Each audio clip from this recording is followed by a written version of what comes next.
What's happening, everybody? Welcome to the Doomcast. Over the last month, the Marvel Legends 85th anniversary figures have dropped, and what's happening, everybody? Welcome to the Doomcast. Over the last month, the Marvel Legends 85th anniversary figures have dropped, and I'm going to review them. Well, at least as many as I was able to get my hands on. Thanks, Target. But for that 85th anniversary collection, here's the good, the bad, the ugly, the pretty impressive. Stick around. I'm Dan Umphin, and this is the Doomcast.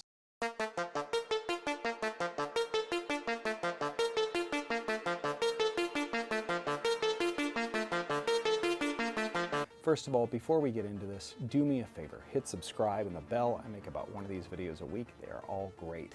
So really, please don't. All right.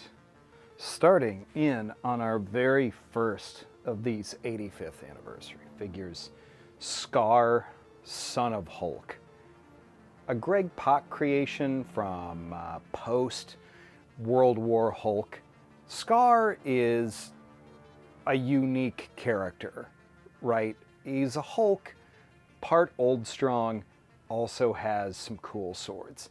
It's Hulk Conan the Barbarian. There is not a lot that you have to overthink here, but this is a cool as hell figure. This is, I think, the second time that it's been in 6-inch, but it's the first time that it has some notable features to it. First of all, it's bigger, I think, than the last iteration, which was in the Fin Fang Foom Wave. It has double pinless arms, and butterfly shoulders, which is great, especially for specific poses. The butterfly shoulders is a must if you want that Glenn Danzig, Frank Frazetta style pose. That's cool. Does not have double pinless legs, but I can forgive this because this is a figure where the arms are really kind of the centerpiece.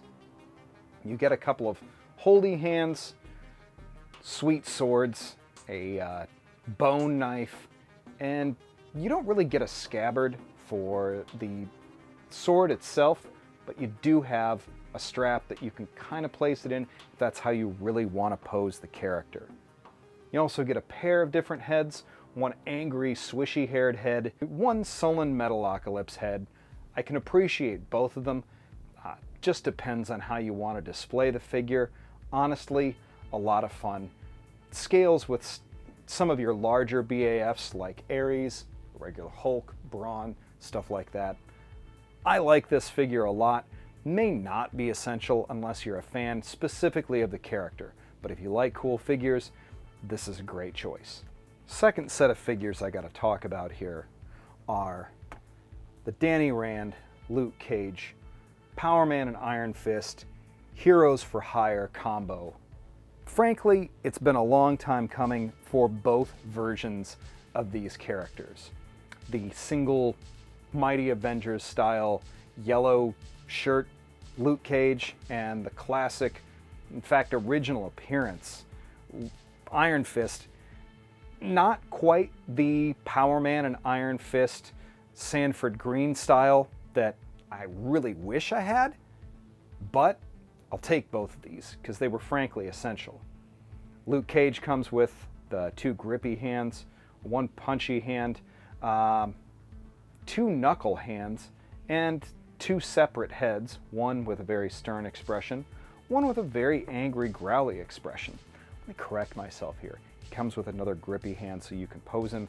He's like kind of putting one fist in the other hand like he's about ready to mess some stuff up. Gotta keep it kid-friendly. Anyway, Iron Fist comes with a ton of hands, as Iron Fists ought to. Two different heads, one stern, one growly, with a really cool, ribbony, moving thing in the back of the headband. I don't know. I like it. You can also position it so that that ribbon is moving in different directions relative to the movement that you want to convey with the way you pose him, which is pretty dope, to be honest. Especially if you want to make it look like he's charging up. Yeah, you've got potential for some pretty dope positioning. Cause yeah, right? Wouldn't the back of the headband like float like that? You would think. Kind of Super Saiyan-y. Some of the things missing on the original Astonishing Wolverine, the markings on the gauntlet, any hair on the arms. Also, if I recall correctly, I think that figure was double pinless and had the butterfly shoulders, but this has better butterfly shoulders, better shapes for the claws, cooler looking claws because it's not the weird hot claws thing. Also, a more appropriate cowl for the Astonishing Wolverine era with much shorter ears. All around, this is a much better figure if you're a fan of the Joss Whedon, Cassidy era of X-Men, or the Warren Ellis version of X-Men that sort of followed that. I don't really have a dog in this fight. It's not my favorite Logan costume, but I'm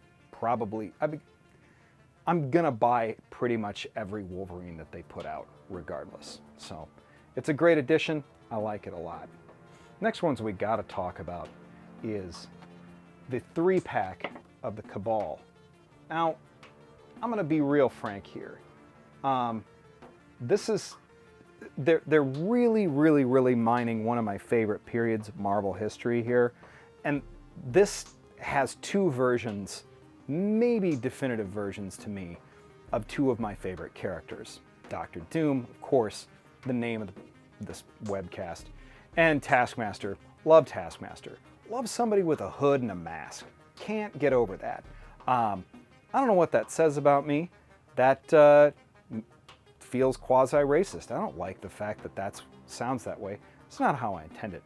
Anyway, Taskmaster, absolutely a dope figure. A lot of updated details from the Taskmaster that they released a few years ago in the Avengers, it was either Endgame or Infinity War wave. Colors are better. The cape is positioned a little bit better. Also comes with a quiver for a bow and arrow, and an arrow that fits inside of that quiver. The bow is, I don't like the bow accessory because it's similar to the Danny Moonstar accessory that they had a few years ago. Not the best. They've done better bows with G.I. Joe, and I wish they would take a cue for that. Sword's almost exactly the same, but the sculpt for the head is absolutely fantastic.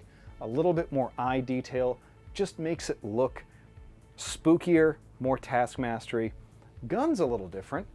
I don't really have a dog in that fight. I don't really pose Taskmaster with firearms all that much because that's not as intriguing to me as a character.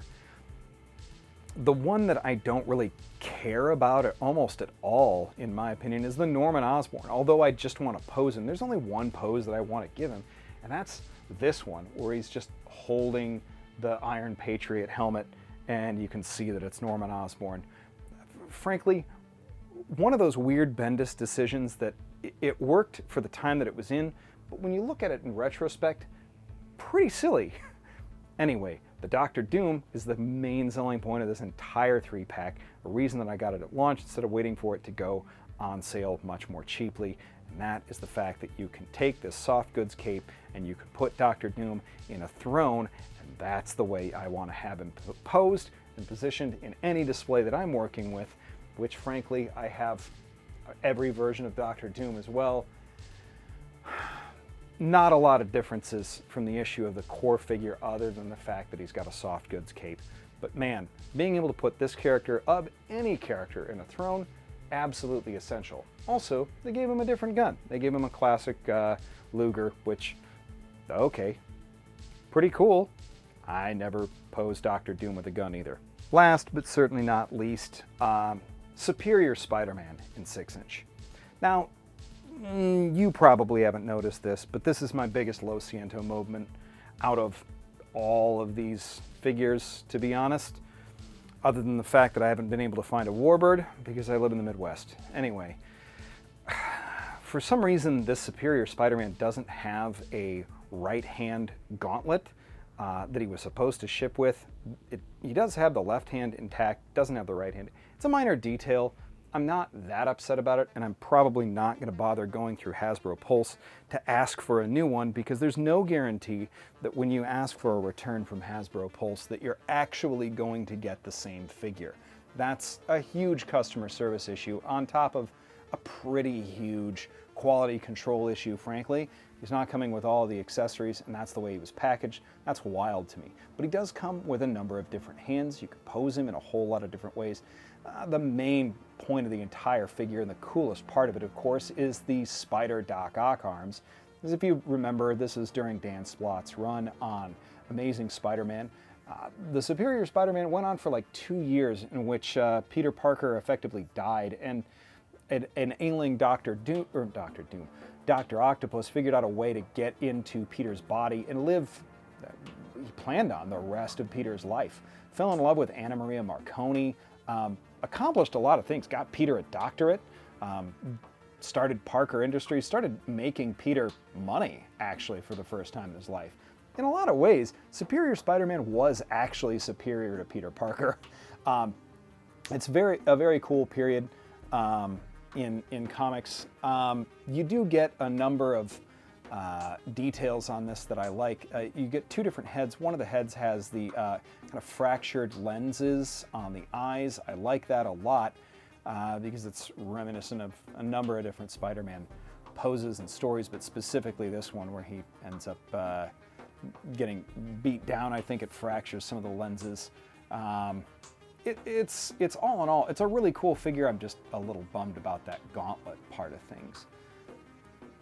In any case, that's pretty much a wrap. That's all of the figures from this wave other than Warbird. But if I had to pick my number 1 and my number 2, I'm gonna put it on this Taskmaster.